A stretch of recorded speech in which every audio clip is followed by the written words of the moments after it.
Big sale, big savings at oldtimeradiodvd.com. All of our collections. The prices have been slashed. Pricing will be good until January the 1st, 2018, so don't wait. Buy today and enjoy for a lifetime at oldtimeradiodvd.com. You'll be glad you did. The Johnson Wax Program, Words at War with Carl Van Doren.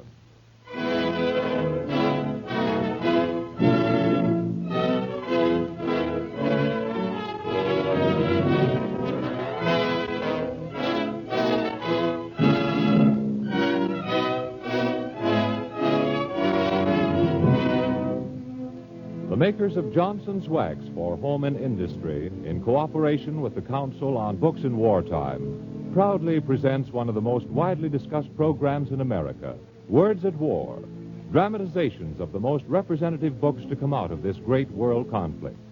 And with us again tonight is one of the keenest judges of good books in America, the eminent author, biographer, and Pulitzer Prize winner, Mr. Carl Van Doren.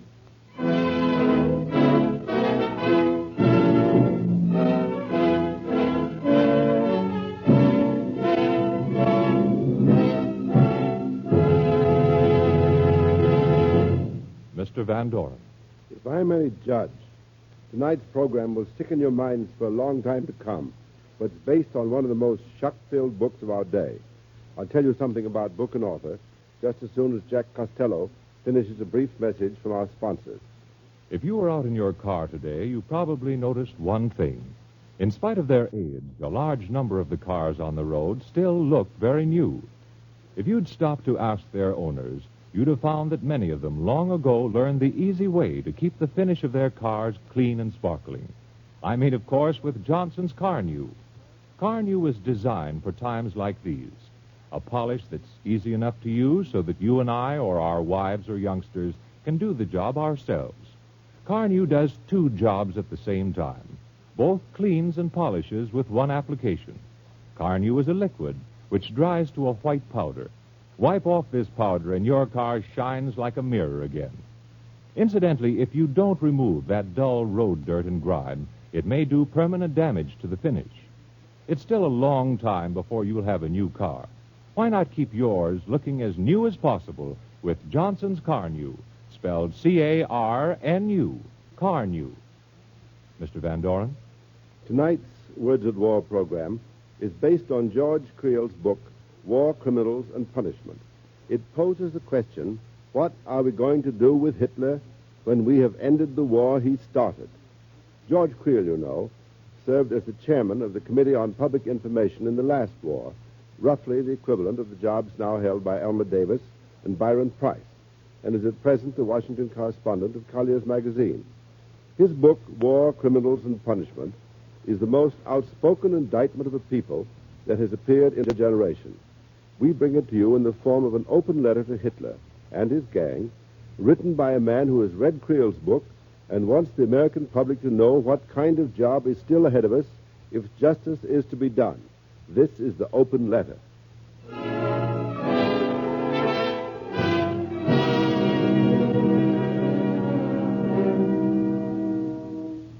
My dear Adolf, this letter is addressed not only to you, but to the others in your Axis gang. This letter is addressed to all the crooks and perverts.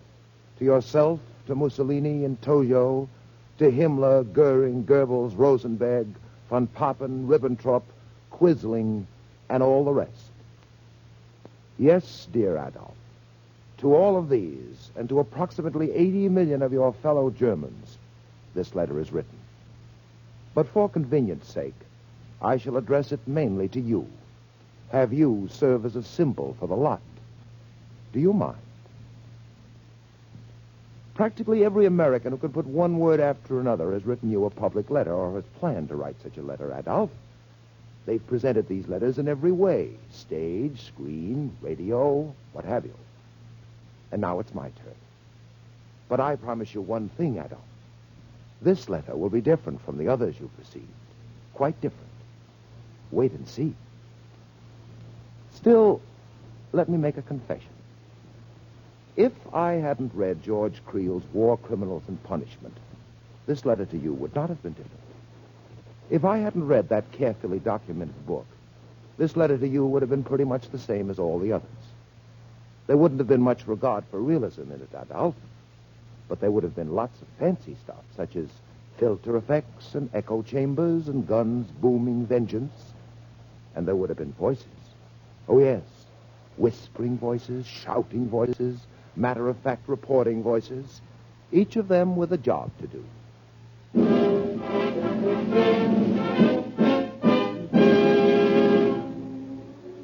I should have been voice number one. In clipped reporting tones, I should have traced your early history. The beer hall putsch, the intimidation of the German people by the Nazi hoodlums, the rise to power of Adolf Hitler. Next. Next, we should have had our say. The whispering, half-frightened voices of the people of Europe. Why don't Britain and France stop him? He has taken over the Tsar. He has marched his troops into the Rhineland in defiance of the Treaty of Versailles. He has murdered Dollfuss, marched into Austria. Can nothing stop him? Now it's the Sudetenland he wants. That's Czechoslovak territory. But we Czechs are not afraid. Britain and France will not let him take our country. And then, The meeting of Munich has guaranteed peace in our time.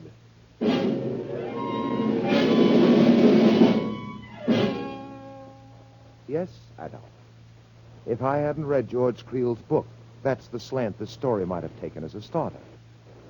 Probably it would have gone on from there to describe the horrendous cruelties of yourself and your gangster friends, all told in terms that would have torn at the heartstrings of my sentimental fellow Americans. And then, at the proper moment, there would have been a fanfare to proclaim the heightening of the drama.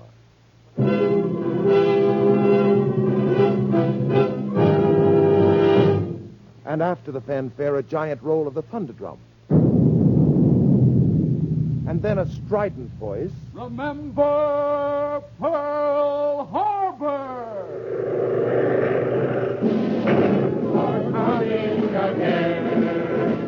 The Yanks are coming again. And thus, Adolf, I would have shown the Yanks on the march again. And inevitably, once more, would have come the voices, all of them symbolically striking terror into your black heart. Voices with all the brisk self-confidence of an H.V. Cottonborn. Our troops drive Rommel out of Africa. We take Sicily. We invade Italy. Rome falls. Eisenhower launches invasion of France.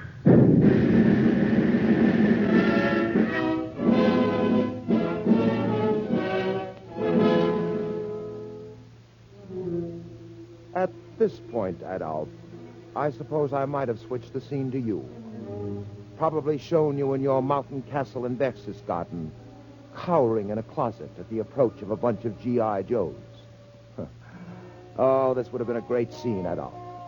The listeners would have laughed themselves sick at the spectacle of you, the killer of millions, cringing and shaking as you were carried off to your doom by the grinning American doughboys.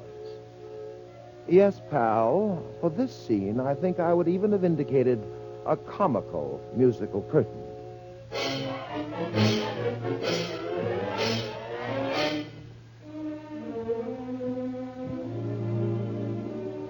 But soon, Adolf, the music would change to another theme. A dignified, somber, yet hopeful theme. A theme one might use to describe the majesty of world law and order making ready to try him who had sinned against it. And the carefully spaced raps of the gavel would tell the listeners that here at last was the moment of high drama for which they had waited. The trial of Adolf Hitler.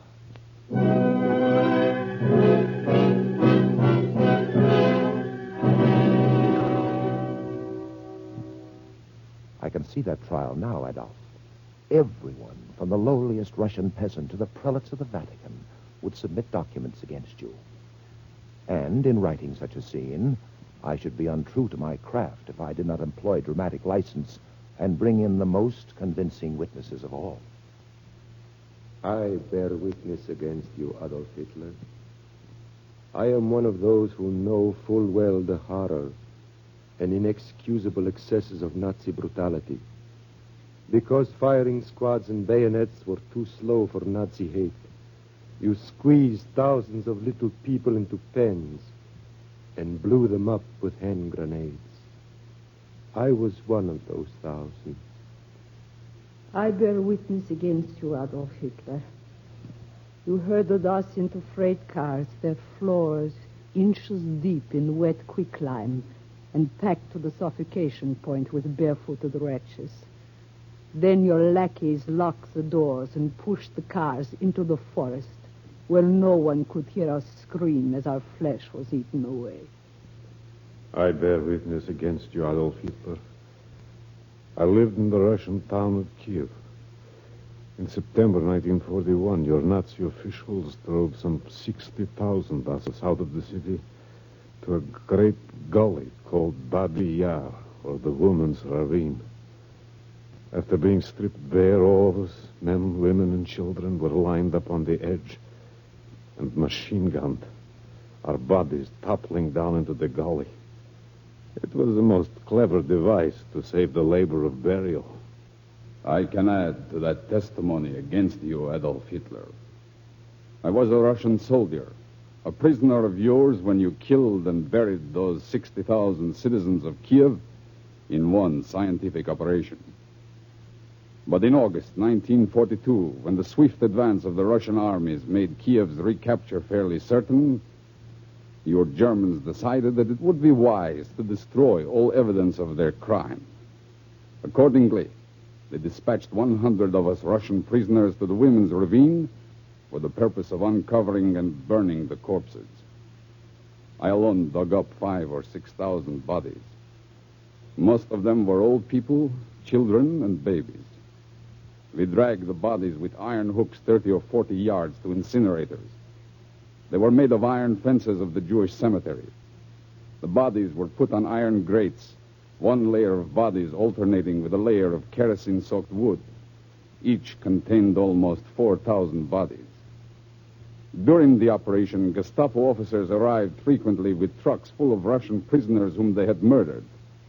They also brought some prisoners who were unconscious but alive and still breathing. These too were thrown in to be burned. Prisoners who weakened while working on the incinerators were shot on the spot and thrown into the fires. I, Adolf Hitler, was one of those who weakened. I, too, bear witness against you, Adolf Hitler. I also bear witness against you, Adolf Hitler.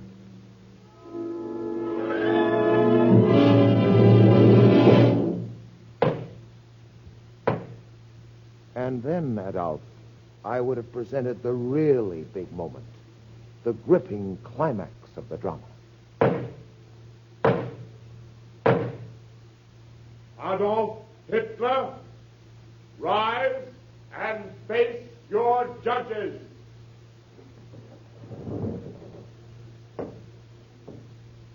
Adolf Hitler, it is the judgment of this court that you...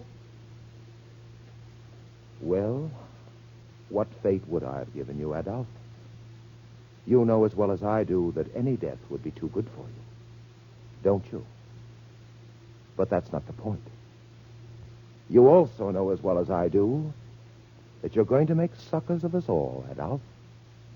You know that neither you nor your gangster pals will ever be brought to justice.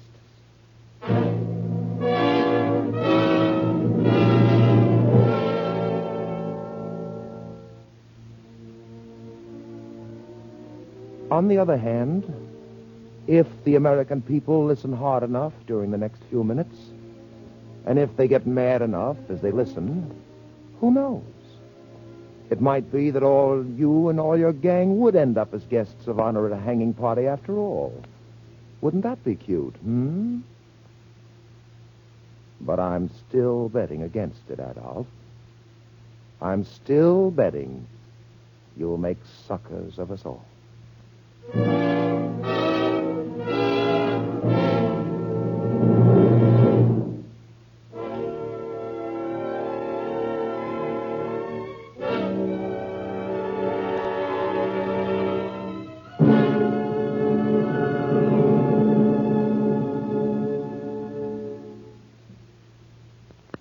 For the benefit of late comers, this is Carl Van Doren bringing you a dramatization based upon George Creel's searching book, War, Criminals, and Punishment, another of the Words at War series presented each week by the makers of Johnson's Wax.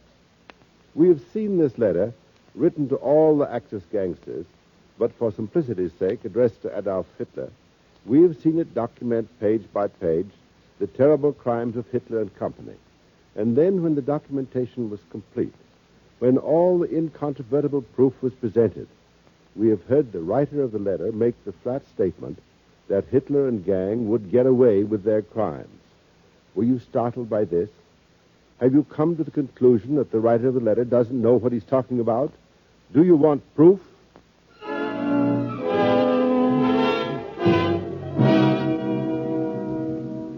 Well, let's get down to cases, Mr. Hitler.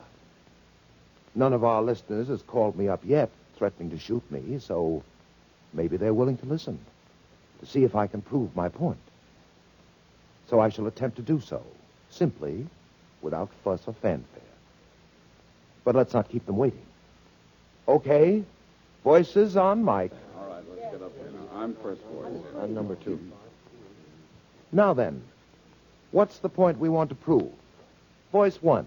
We shall prove that Mr. Hitler and his gang have not only one chance of escaping punishment for their crimes against humanity, but 3 such chances. And do we just manufacture this proof? Voice 2. We certainly don't. We take it from the documented records of history. All right. All voices in order, please. What is Mr. Hitler's first chance of escape? Tell the little man himself. Your first chance of escape, Mr. Hitler, is that the new German government, which will be set up by the Allies after your defeat, may refuse to deliver you and your gang for trial, on the grounds that such degradation of their national heroes would cause a revolution. What possible reason could we have for believing such a thing could happen? Well, it happened last time. That's exactly what happened. That's how Ludendorff and Hindenburg and Stulpnagel and the rest escaped trial after World War I. Exactly. Now, what is Mr. Hitler's second chance to escape? Your second chance of escape, Mr. Hitler, will come if you and your gang are brought to trial, just as it did for others after World War I. You'll remember that then, out of all the thousands of German war criminals, only 49 little, unimportant men were brought to trial. Yes, and those 49 were tried not by the people whom they had abused, but by their fellow Germans, in a German court in Leipzig under German rules of law. And the verdicts? German verdicts. Less than a half a dozen were found guilty of any offense. Men who had butchered helpless children, men who had split the windpipes and broken the backs of defenseless Allied prisoners of war were either applauded by the German court and the German crowd or were merely reprimanded for being too enthusiastic in the performance of their duty. Yes, and none of those few found guilty served more than a few weeks in jail. You see, Mr. Hitler? All right. Tell him what his third chance of escape is. Your third chance of escape, Mr. Hitler, is to fly to a neutral country. You and all your criminal colleagues can always do that. Will it work? Oh, why not? It worked last time. That's what Kaiser Bill did. He escaped into neutral Holland, set himself up on a beautiful estate in Dorn, and lived on the millions sent to him by an admiring German people. And Holland refused to give him up to the Allies. Now, let me be naive for a minute. Surely that can't happen this time. Oh, can't it? Have the neutral nations been approached on the matter? They certainly have. But their replies have either been cold to the point of rebuff or else so cautious as to be meaningless. What did Spain and Portugal answer? Spain and Portugal were non-committal. How about Argentina and Turkey? Well, they stated that they would, quote, conform to the principles of international law, unquote, a distinct evasion. And Sweden? Sweden merely took note of the request without giving an answer. And Switzerland... Oh, yes. What about Switzerland? Switzerland tartly replied that she would be guided by due regard for her own sovereignty. That, brother, is the cooperation we're getting from the neutrals. See what I mean, Mr. Hitler? There isn't a chance they'll get you unless... But let me return to my naivete for another minute. Let's scare the pants off of Adolf, fellas. Let's remind him that regardless of difficulties, with all of us allies being united on this matter, we can bring enough pressure to bear to see that justice has its day. Save your breath, brother. United? The heck we are. Why, already the sentimentalists and the lawyers in love with the sterility of their profession are insisting on, quote, proper judicial procedure, unquote. Listen to... Oh, no, wait up. What's wrong with, quote, proper judicial procedure, unquote? Well, nothing, except who is to say what is proper judicial procedure. Watch a couple of lawyers battling in a traffic court about what the law is or is not. And I tell you that by the time the lawyers get it settled, dear Adolf and his gang will have died of old age. And in addition, lend an ear to some of our best pulpits, all the way from the Archbishop of Canterbury down the line. What do you hear? Horror at the thought of bombing German cities. Sermons for a policy of loving kindness.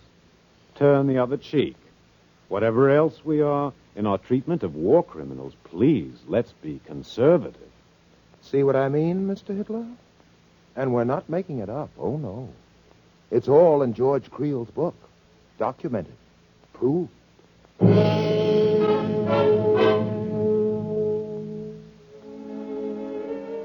I hope you won't think me prejudiced, Mr. Hitler. I'm not. I just want to see you hanging from the highest gibbet in Christendom. So do most of my fellow Americans. And why? Not because we're vengeful. No. Merely because we know that if you get away with it, someday another Hitler will come along to bring disaster to the world. And please don't let me hear that bull about the democratic, decent Germans making another dictator impossible over there. You've killed or banished most of the decent Germans. And democracy has never stood a chance in Germany anyway. 3 times in 70 years, the German people have banded like robots under a dictator and have marched out to ravage the world. 3 times in 70 years. Decency? Freedom? Democracy? Nuts. The German people don't even know what the words mean. Here, voice number 7. Yeah? Read what George Creel says about the German people. Okay. Before the ink was dry on the Treaty of Versailles, while Belgians and Frenchmen hunted in ruined homes for their dead, America rang to a chorus of pity for the poor Germans.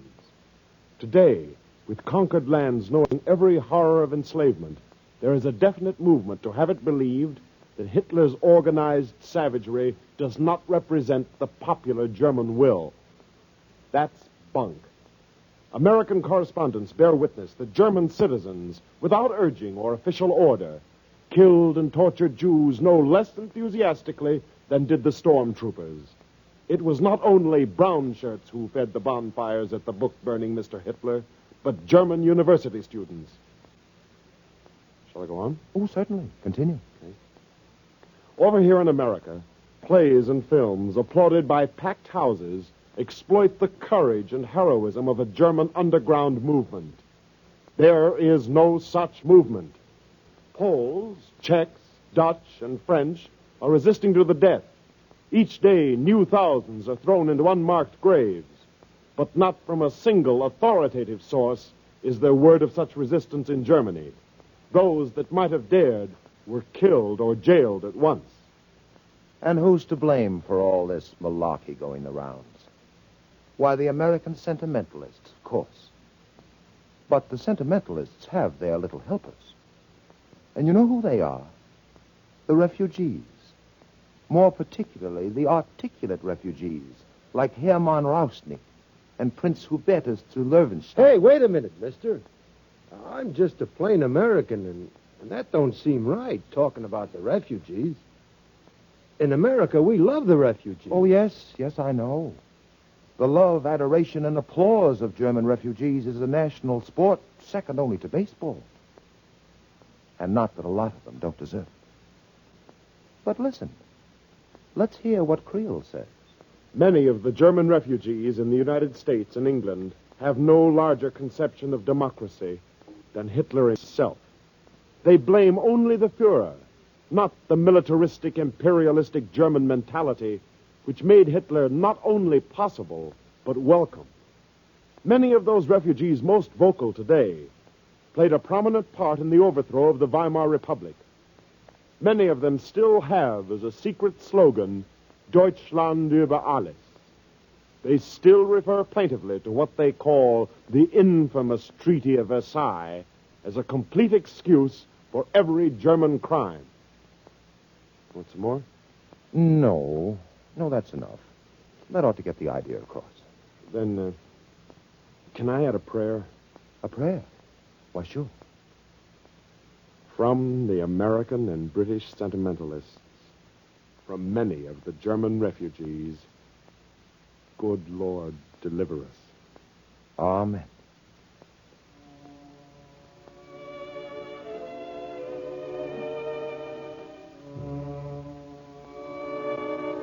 Well, Mr. Hitler, you can see what we're after. We make no bones about it. It's our hope that if the truth is spread wide enough, your nation will never again threaten the peace of the world. And no nation will ever again spawn devils like yourself and your friends. That's our hope. Frankly, I still believe it's doomed to fate. But you can never be sure, Mr. Hitler. Who knows? Maybe our people will wake up. Maybe they'll rise up on their hind legs and tell the sentimentalists to shut their traps. Maybe the American people will make such an awful row that no neutral nation would dare give you sanctuary. Maybe they'll insist on the three-point plan of action that alone can save the world. And no one knows better than you, Mr. Hitler, what those 3 points are. Point 1. Unconditional surrender, followed by military occupation of Germany to enforce permanent disarmament. Point 2. The arrest and arraignment of all war criminals from the highest to the lowest, uncomplicated and unimpeded by the slow, tortuous processes of civil courts. Point 3. An instant end to Prussia's evil, brutal domination of the German Empire. The smashing for all time of the gun-toting Prussian Reich. Yes, Mr. Hitler. Maybe our American people will set their hearts and souls on attaining these 3 points. If they do, maybe, there'll be peace in our children's time. I remain very sincerely yours, one American.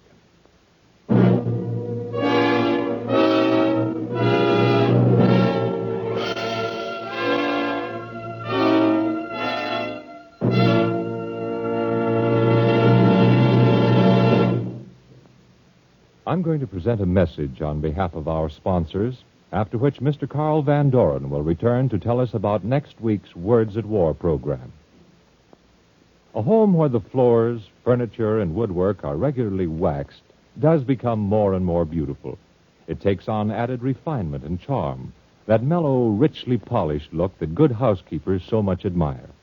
Yet with all that beauty, the number one service of Johnson's Wax is protection. When you apply a coat of the paste or liquid wax to your floors or furniture, you're protecting their surfaces with a tough, invisible shield.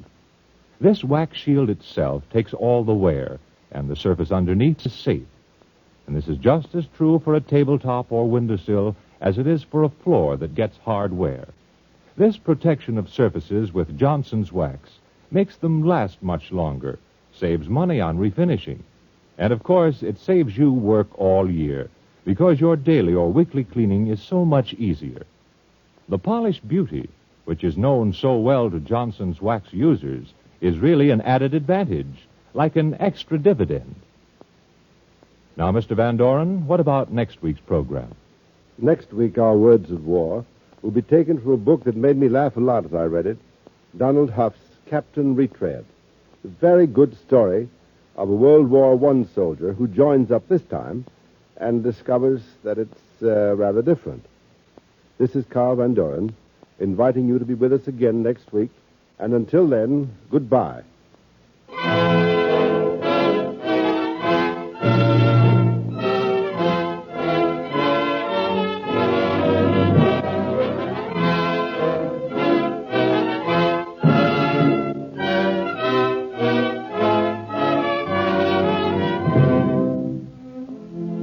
Tonight's dramatization was written by Richard McDonough and featured Ned Weaver. Music was composed and conducted by Morris Momorsky, and the production was under the direction of Anton M. Leader.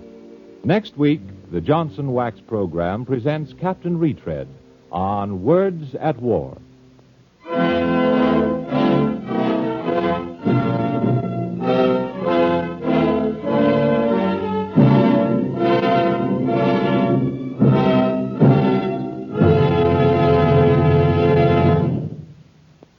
Jack Costello speaking. This is the National Broadcasting Company.